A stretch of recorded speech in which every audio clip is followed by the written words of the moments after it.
For our final lesson on factoring, we are going to learn how to factor by graphing a polynomial.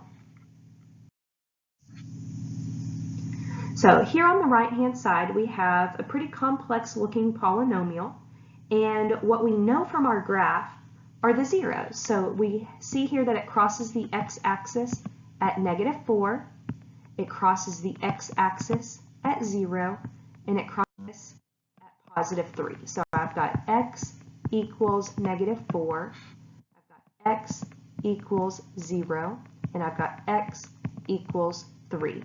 Now, if these are my zeros, I can write the polynomial in factored form. So if my first 0 is x equals -4, that tells me my factor is x plus 4. One of my other zeros is x equals 3. That tells me my factor is x minus 3. And the last one is kind of strange. X equals 0. Well, I could do plus 0 or minus 0. Either way, that's just going to be an x. Now, commonly, if you have a single term in your factor, that one usually goes in the front. So probably how you would see this one written would be x times x plus 4 times x minus 3.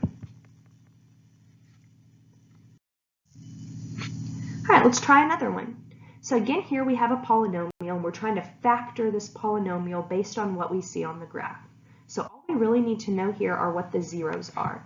0 is where it crosses the x-axis, so I see that it crosses at -3, that's x equals -3. I see that it crosses at -2, so that's x equals -2. And I see that it crosses at +1, that's x equals 1. I can easily take those zeros and write this polynomial in factored form. So if it crosses at -3, then I know that x plus 3 is one of my factors. And if it crosses the x-axis at -2, then I know that x plus 2 is one of my factors. And if it crosses at x equals 1, that tells me that x minus 1 is one of my factors.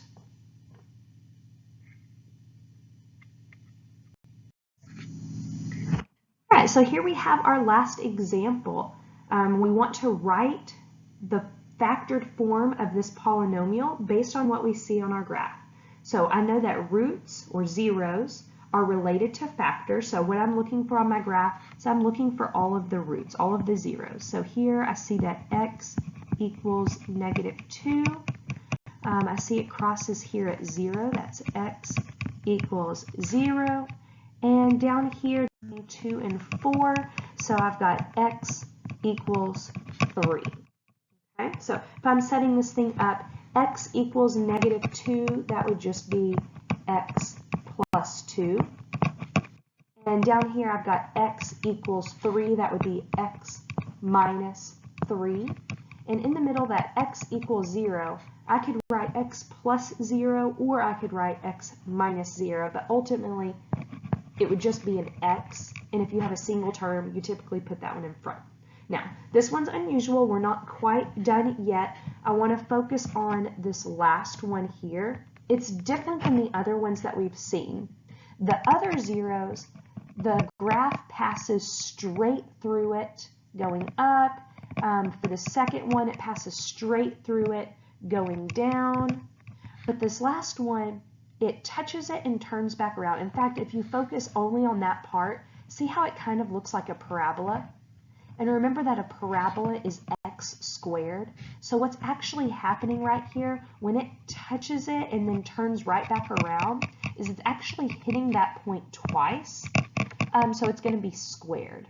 So that x equals 3, whenever I write the factor x minus 3, I've got to put a squared on it, because this part right here resembles a quadratic function, and it's hitting the x-axis twice there.